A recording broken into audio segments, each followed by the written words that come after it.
Hey guys, how you all doing? It's been a while since I made a video.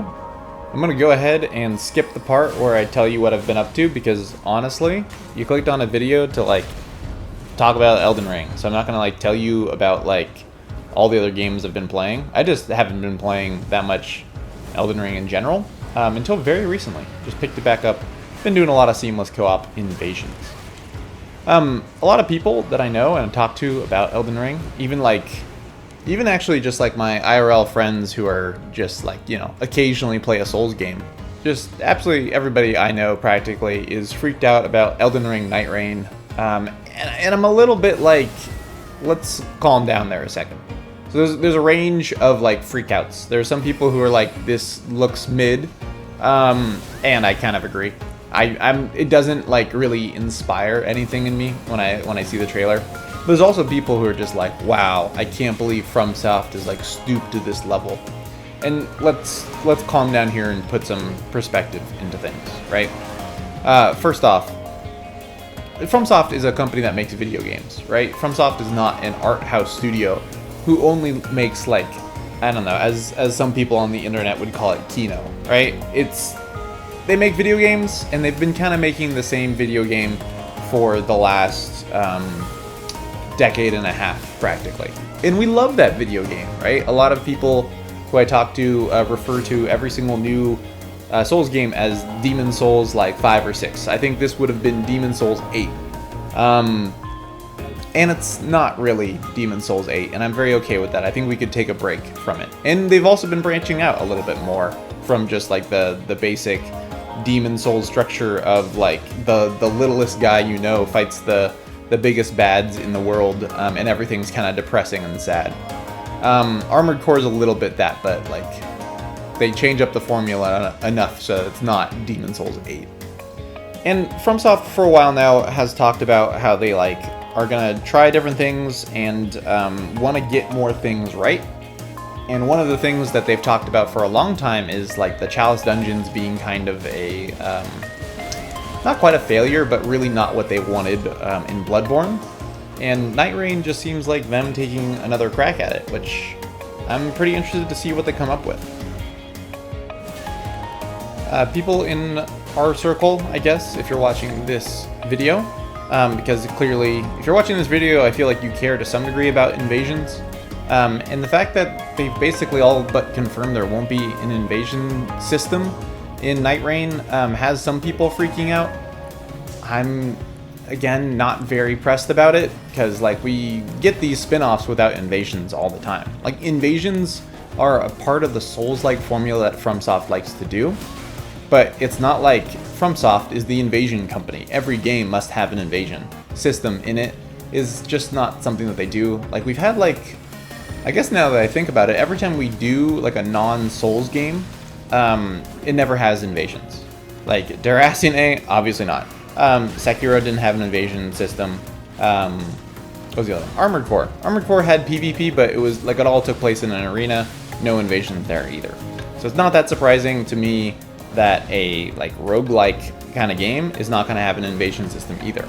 People also are already so not okay with invasions as they are, that if getting invaded ruined one of your runs because you just died to an invader, and you'd already put in 5 to 6 hours on a run and you die because somebody invades you, that's so much worse. And I don't think that's the intention behind the invasion system.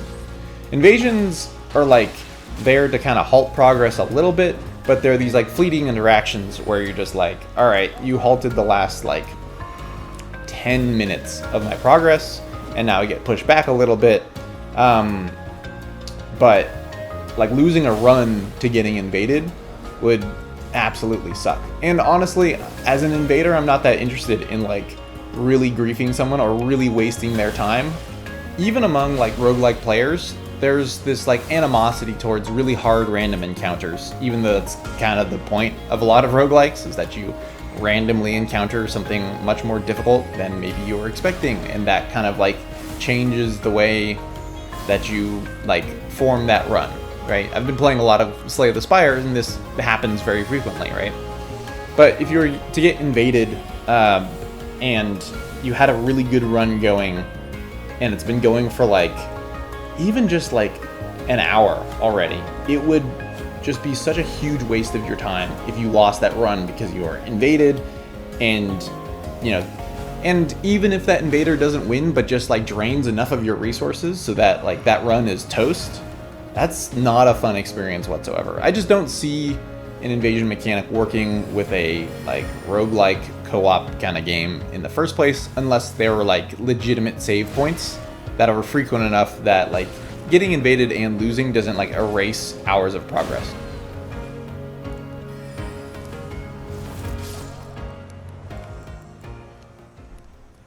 I really am not trying to like hype up Nightreign here either though. Like, I'm not that excited for it. It elicited none of like the usual emotions that I feel when I watch a new trailer from FromSoft.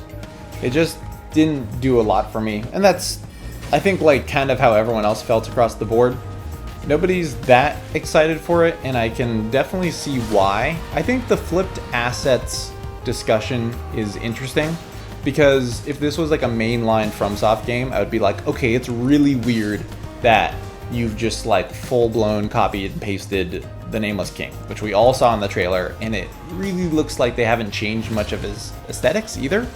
I mean, obviously this is early in development, and obviously this is also being put together by Bandai Namco, who routinely doesn't pick great shots or picks things they really should not show in a trailer to put in their trailers. But at the same time, like, that's the Nameless King. That's the Nameless King down to like the hair, down to like the animation of throwing the lightning bolt on Drake back. Like, we've all seen it before because we've all played Dark Souls 3.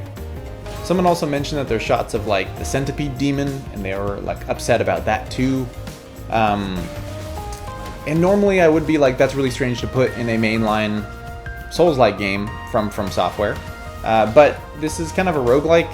And if you've ever played the Chalice Dungeons, the Chalice Dungeons are just like a mishmash of enemies that don't really fit their environments. And they're kind of just throwing every enemy they've created in the last like couple of years at you in the Chalice Dungeons. And that just kind of feels like what this is again. Which I'm very open to. I'm interested to see how they'll remix some of this stuff. I mean, Centipede Demon is a enemy from Dark Souls 1. And like, so many things have evolved since Dark Souls 1 that I'm really interested to see how they change like combat with the Centipede Demon, for instance. I'm sure there's also going to be other copy and pastes that we just haven't seen yet, but I am kind of fascinated what FromSoft is going to do to make these things original. That is like assuming they do something to make these things original. If they are literally just like plopping down bosses we fought in past games into like an environment that is very similar to Limgrave and Elden Ring in general, that's kind of fucking lame. But I'm gonna assume, based on FromSoft's very long, good track record of making games, that they will mix it up enough to make it interesting. I also think, you know, whenever they do one of these side projects, they kind of experiment with new mechanics that they're taking a look at. And I think the emphasis that they've put on player movement without like just being on horseback, right? With all the sprinting and wall climbing that they're doing. And I think there's some stuff with a grappling hook in there I saw at one point. I'm very interested in that. I'm really interested to see how they're going to iterate on those like mechanics and kind of implement them in future Souls games down the line. And this kind of all brings me to my broader point, which is that this is an experimentation game, right? Like, not a lot of studios have the luxury of just saying, fuck it, we're doing an experimentation game that just like, we're going to try out a bunch of mechanics, we're going to try a bunch of different stuff, and if it doesn't do well and people hate it, like, our studio doesn't collapse. There are so many studios out there that live like, not paycheck to paycheck, but essentially they live basically game to game. And if one of those games fails, like, the studio's done, or they have to drastically cut staff and then make something that like is guaranteeing them to make money, or as close to a guarantee to make them money as possible, because now they're in dire straits, right? I think it's awesome that FromSoft is in a position where they're like, fuck it, we want to make something just that nobody's really asking for, that we just like kind of find interesting, to try out some things that we've done in the past. This also might just be like a money-making scheme because it's Elden Ring. They're just taking advantage of that IP, but I think them taking advantage of the IP is how they're getting it made in the first place. Like, the kind of trade-off that I would imagine happens between publishers and, like, developer is that you kind of come to them and say, hey, we want to make this game, and they're like, okay, but we don't think that would market very well. You're going to have to attach something to it that we can market a little bit better. And I think the name Elden Ring kind of ties back into that. So yeah, those are kind of just like my quick, super initial thoughts on this. As time goes by and we see a little bit more of the game, I might talk about it more. I probably won't make a video on it unless it has PvP or it has something that's like really cool that draws me in. I am probably gonna buy it and play it because honestly, it's gonna be 40 bucks, and you know, I go out to dinner and I spend at least 40 bucks whenever I go out to dinner with my wife. So like, if it provides me like 8 hours of entertainment, I would say that's kind of worth it for 40 bucks. I also have a lot of respect for people who just don't want to buy this. Like, it doesn't interest them. And if this is going to be the kind of thing that you buy, you play it, and it makes you mad, simply don't. You are not beholden to buy a game from a game company. Also, if this game makes you mad, log off. Like, don't talk about it. There are so many good games coming out, like, next year that are so much more interesting, I think personally, than this project alone, right? There's also games that you've probably missed in the last year that are doing very, very interesting things. I'm a little bit tempted to go back and take another crack at Lords of the Fallen, even though everybody's like, that game sucks. There's still enough people who are like, hey, there's actually some interesting stuff that they did. They tweaked a lot of things. They kind of like overhauled most of the game. I'm very interested in that. A whole bunch of my favorite games lately have gotten a whole bunch of updates and are like getting sequels on the very near horizon, those being Slay the Spire and The Long Dark. So like, there are plenty of other games to play. And if this game makes you too mad at From Software, you don't have to engage with it. Like, I've just been... Some circles will say, like, you know, protect your peace and all that. And they're kind of right in that, like, you don't need to be online and angry at video games 24/7. You can just, like, go outside or play. Even if you don't want to go outside, you can just play a different video game, man. There's so many games coming out all the freaking time. And there are so many really good games coming out on the very near horizon. There's a reason why everybody hyped up this Game Awards. There's also a reason why everybody kind of walked away from this Game Awards being like, that was one of the better ones, because 2025 is going to be a very big year for games. So is 2026. So I'm going to repeat myself one more time. Please don't spend all of your, I don't know, mental energy, or even like a fraction of your mental energy being online and mad at video games. Because there are so many good games to play. And if you're one of these people, and I know not a lot of these people like comment on my channel, but if you're one of these people who are like, oh, the whole industry sucks, AAA games suck, please, for the love of God, play an indie game. Like, that's where all the innovation is coming from. That's where it's always come from, in case you didn't know that. So check those out. They're like almost always on sale on Steam, so just check out an indie game if you're mad at video games in general.